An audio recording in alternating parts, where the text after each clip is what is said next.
Et Mélissa, j'avais envie, peut-être pour conclure, qu'on parle quand même des effets positifs, même si c'est que de l'empirique, parce que pour l'instant, on n'a pas les retours.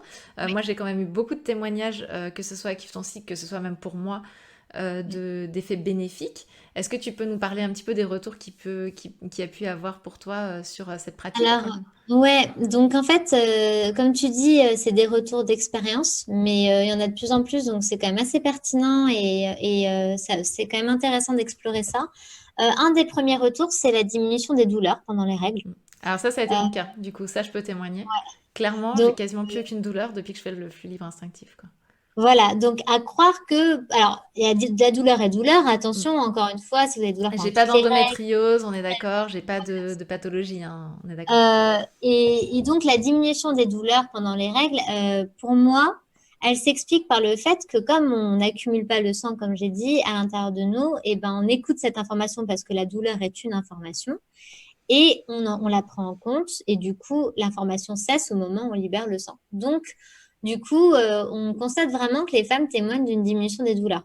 Si vous avez une augmentation des douleurs en pratiquant la continence menstruelle, ce qui arrive rarement, mais j'ai déjà vu ça une ou deux fois, moi je conseille arrêtez pendant un ou deux cycles, foutez-vous la paix et recommencez de zéro. C'est peut-être que justement il y avait trop d'attentes, trop crispé et tout ça. Voilà. Mais sinon, non, ça diminue de douleur. Après, j'ai remarqué aussi, enfin, il y a beaucoup de femmes qui me témoignent d'une diminution de la longue, enfin, de la durée des règles, du nombre de jours. Ça arrive très souvent de se dire, bah, avant j'avais 6 jours de règles, maintenant j'en ai plus que 4, etc. Ça, c'est intéressant aussi. Encore une fois, on ne sait pas exactement pourquoi, mais le 80 à 90% du flux des règles se libère les 3 premiers jours.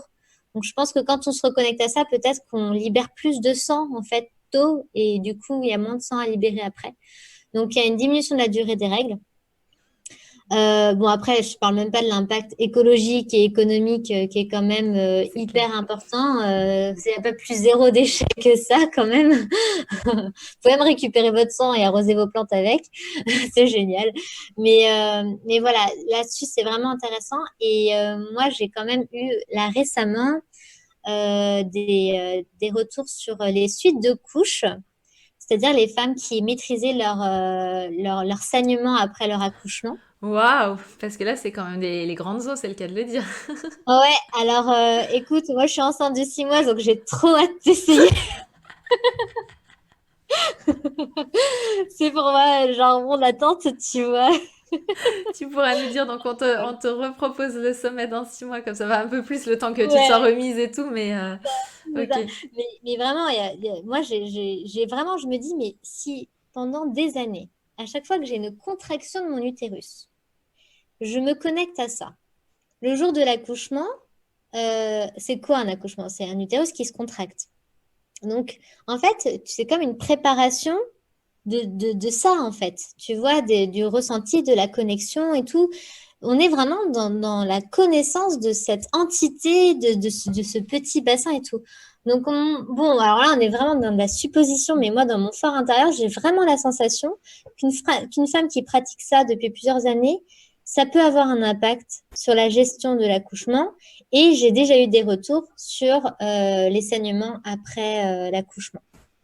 Excellent. Alors, tu vois, c'est des choses Ouais, un peu ouais. Non, mais inattendues, c'est des des effets. pistes un petit peu. Du coup, si vous avez des témoignages, n'hésitez pas aussi à nous les transmettre Ah, ben pour que oui, Mélissa puisse collecter tout ça. Parce que, et ouais, on ouais, est dans l'empirique, là, on est bien d'accord qu'on est vraiment c'est ça. On dans est la dans recherche. l'empirique. Après, voilà, j'ai vraiment une démarche scientifique.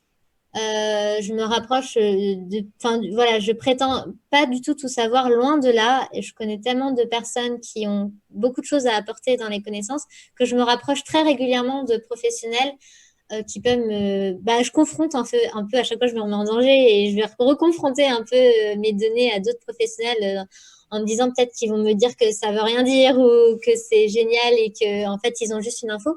Voilà, il y a vraiment ce besoin, cette envie de comprendre ce qui se passe.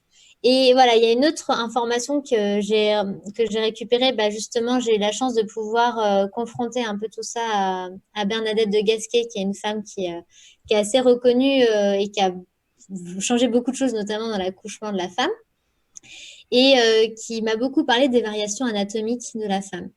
Donc là, c'est une question qui se pose aussi. Alors, on pose beaucoup de la question de l'utérus rétroversé.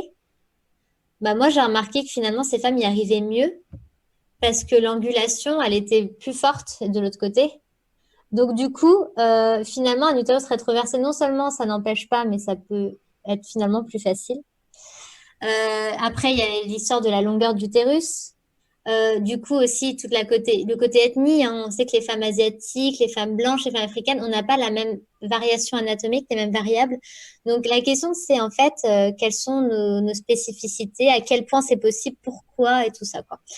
Il y a tellement de choses à explorer à ce sujet-là, mais voilà c'est hyper intéressant. Excellent. Bah écoutez, dites-nous en commentaire déjà si vous avez déjà testé, ne serait-ce que pour qu'on se dise, on arrête de croire que c'est une légende urbaine. C'est vrai que plus on a des témoignages de personnes qui vont tester, plus ça devient facile pour notre cerveau de se dire, ok, peut-être que c'est possible en fait. Et C'est ça. donc là, vous en avez deux, déjà, Mélissa et moi. Donc dites-le nous en commentaire ou sur le groupe Facebook parce qu'on échange beaucoup plus sur le groupe. Voilà, moi j'ai envie de vous dire que clairement, je reviendrai pas en arrière dans ma pratique, en tout cas en termes de témoignages, parce que j'ai juste l'impression d'être connectée avec ce flux en fait qui passe.